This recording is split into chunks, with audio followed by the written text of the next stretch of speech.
The Enormous Crocodile by Roald Dahl. But crocodiles are tough. It is difficult for even a hippopotamus to hurt them. The enormous crocodile picked himself up and crept toward the place where the children's playground was. Now for clever trick number 2, he said to himself. This one is certain to work. There were no children in the playground at that moment. They were all in school. The enormous crocodile found a big log and placed it in the middle of the playground. Then he lay across the log and tucked in his feet so that he looked almost exactly like a seesaw. When school was over, the children all came running into the playground. "Oh, look!" they cried. "We've got a new seesaw!" They all crowded around, shouting with excitement. "I'll go first. I'll get on the other end. I want to go first. So do I. So do I." Then a girl who was older than the others said, "It's rather a funny, nubbly sort of a seesaw, isn't it? Do you think it'll be safe to sit on?" "Of course it will," the others said. "It looks strong as anything." The enormous crocodile opened one eye just a tiny bit and watched the children who were crowding around him. "Soon," he thought, "one of them is going to sit on my head. Then I will give a jerk and a snap, and after that it will be yum, yum, yum." At that moment, there was a flash of brown, and something jumped into the playground and hopped up onto the top of the swings. It was Mugglewump the monkey. "Run!" Mugglewump shouted to the children. "All of you, run, run, run! That's not a seesaw. It's the enormous crocodile, and he wants to eat you up." The children screamed and ran for their lives. Mugglewump disappeared back into the jungle, and the enormous crocodile was left all alone in the playground.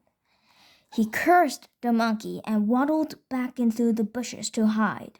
"I am getting hungrier and hungrier," he said. "I shall have to eat at least 4 children now before I am full up." The enormous crocodile kept around the edge of the town, taking great care not to be seen. He came to a place where they were getting ready to have a fair. There were slides and swings and dodgem carts and people selling popcorn and cotton candy. There was also a big merry-go-round. The merry-go-round had marvelous wooden creatures for the children to ride on. There were white horses and lions and tigers and mermaids with fish tails and fearsome dragons with red tongues sticking out of their mouths. "Now for clever trick number 3, said the enormous crocodile, licking his lips. When no one was looking, he crept up onto the merry-go-round and put himself between a wooden lion and a fearsome dragon. He sat up a bit on his back legs and he kept very still. He looked exactly like a wooden crocodile on the merry-go-round. Soon all sorts of children came flocking into the fair. Several of them ran toward the merry-go-round. They were very excited. "I'm going to ride on a dragon," cried one. "I'm going on a lovely white horse," cried another. "I'm going on a lion," cried a third one. And one little girl, whose name was Jill, said, "I'm going to ride on that funny old wooden crocodile." The enormous crocodile kept very still, but he could see the little girl coming toward him. "Yummy, yum, yum," he thought. "I'll gulp her up easily in one gulp." Suddenly, there was a swish and a swoosh, and something came swishing and swooshing out of the sky. It was the roly-poly bird. He flew round and round the merry-go-round, singing, "Look out, Jill! Look out! Look out! Don't ride on that crocodile!" Jill stopped and looked up. "That's not a wooden crocodile," sang the roly-poly bird.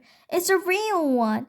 It's the enormous crocodile from the river, and he wants to eat you up."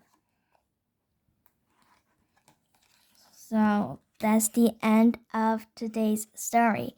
Did you like my story? Then push the thumbs up sign or the subscribe button, please. Bye. Always thank you for listening.